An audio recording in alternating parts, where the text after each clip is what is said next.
ওই আপা একটা বউ দেখো আমার জন্য, ওই আপা একটা বউ দেখো আমার জন্য।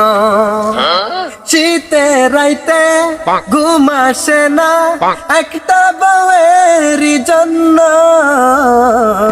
ওই আপা একটা বউ দেখো আমার জন্য। ও বাজানটা বিয়া যদি দিয়ে না দেন আপনার এই সিঙ্গেল ছেলেকে, তাহলে আপনার এই ভদ্র ছেলেটা হয়ে যাবে জঘন্য। ওই আপা একটা বউ দেখো আমার জন্য, ওই আপা একটা বউ দেখো আমার জন্য। এ বাবা, তুমি কি পাগল হয়ে গেছো নাকি? কেন আব্বাজান? তুমি যে আমার সাওয়াল তোমার পরিচয় দিতে আমার লজ্জা লাগছে। কেন আব্বাজান? বাবা তুমি আমাকে মাফ করে দাও বাবা। আরে লজ্জা হলো নারীর ভূষণ, এটা পুরুষ মানুষকে মানায় না। পুরুষ মানুষ যখন লজ্জা করে, পুরুষ মানুষের যদি লজ্জা থাকে এটাকে পুরুষ মানুষ বলে না। আর আপনি আমার আব্বাজান, সম্মানের জায়গার মানুষ, আপনাকে আমি সম্মান করি। আপনি আমার দেখা সর্বশ্রেষ্ঠ সর্বকালের পুরুষ।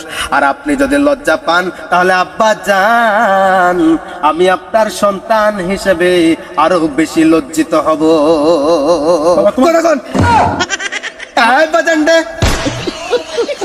বিয়ার নেশা এমন নেশা, বিয়ার নেশায় আমি পাগল হয়ে গেছি।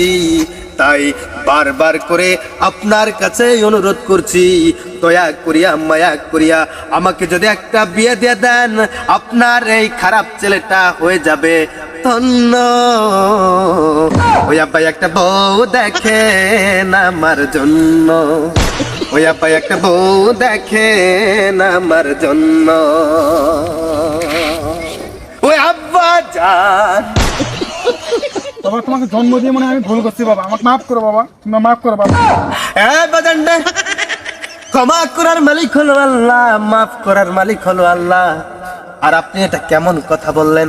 আপনি হচ্ছেন পিতার আসনে বসা এক মানুষ, সম্মানিত জায়গার সম্মানিত মানুষ। আপনাকে মাফ করার মতো অধিকার আমার নাই। পারলে আপনি আমাকে মাফ করে দেন, আমার একটা বিয়ে করে দিয়া। এত কইরা অনুরোধ বিনোরোধ করি, এত কইরা বাজান দেই, আপনার পায়ের তলায় ছায়া তলে আশ্রয় নিয়ে আপনাকে বোঝানোর চেষ্টা করেছি। তারপরে আপনি কথা শুনেন না, আপনার হৃদয় গলে না। আব্বা ওঠো।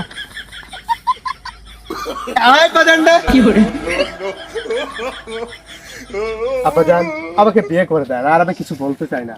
বিয়ে দেবো বাবা দেবো, ধৈর্য ধরতে হবে তো। আর ধৈর্য ধরতে পারবো না। তুমি একটু কাজ কাম শেখো, ভালো করে রোজগার করো। রোজগার? একজনের বেডিক নিয়ে আসলে খাওয়াইতে হবে না? আব্বাজান আমি তো বলেছি রুজি রোজগারের ব্যবস্থা আল্লাহ করে দিবে। আপনি খালি বিয়ে দিয়ে দেন, প্রাপ্তবয়স্ক হলে বিয়ে দিয়ে দেন, না হলে বাবা আমি নষ্ট হয়ে যাবো।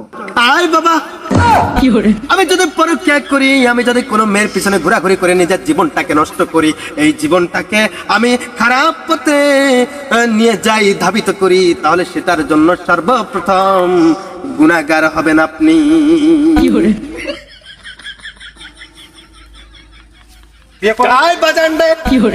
আমি জানি আপনার জ্ঞান শক্তি কোনোদিনও হবে না। এত কিছু বোঝানোর পর ইসলামী শরিয়া মোতাবেক কথা বলতেছি, এই ফরজ কাজটা যদি আপনি আমার করে না দেন, আমি যে কোনো মুহূর্তে যে কোনো সময় আপনার মান সম্মান নিয়ে সিনেমিনে খেলবো। যে কাউকে চোখের সামনে পেলেই বিয়ে করে নিয়ে আমি কোনো বাধা মানবো না।